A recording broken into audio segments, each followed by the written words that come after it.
অনেক আগে থেকে রাজনৈতিক বিশেষজ্ঞদের মনে হয়েছিল যে এই বছরের লোকসভা নির্বাচনে নুসরত জাহান টিকিট নাও পেতে পারে, আর ঠিক সেই পূর্বাভাসই ঠিক হলো রবিবার ব্রিগেড মঞ্চে।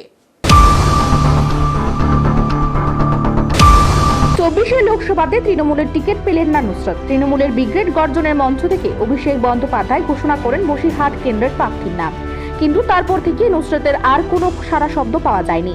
তবে রাত বাড়তেই নুসরতের সোশ্যাল মিডিয়া পেজ থেকে এলো বার্তা। সেই বার্তায় ইঙ্গিত রয়েছে নিজেকে আরো শক্তিশালী করার।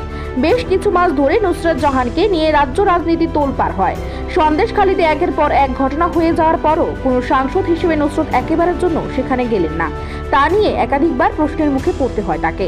কেন তার দেখা মেলেননি? কেন সন্দেশখালীর পাশে দাঁড়াননি? কেন সেখানকার মহিলাদের সঙ্গে কথা বলেননি? সে প্রশ্ন যেমন তুলেছে বিরোধীরা, তেমনি তুলেছে সন্দেশখালীর লোকজন। এমনকি তার লোকজনও নুসরতের ভূমিকা নিয়ে প্রশ্ন তুলতে ছাড়েনি।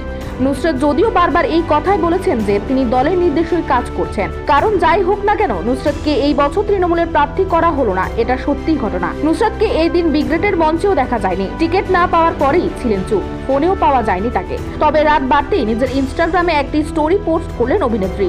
নিয়ন আলো ধুয়ে দিচ্ছে তাকে। ক্যাপশনে নুসরত লেখেন, আবারও শক্তি সঞ্চয় করে নিচ্ছি বাকি সপ্তাহটার জন্য।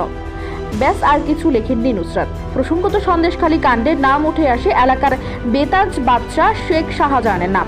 শোনা যায় শাহজাহানের জন্যই ভোটে জিতে এসেছিলেন নুসরত। নুসরতের জায়গায় এবারে বসিরহাট কেন্দ্র থেকে দাঁড়াচ্ছেন ঘরের ছেলে নুরুল ইসলাম।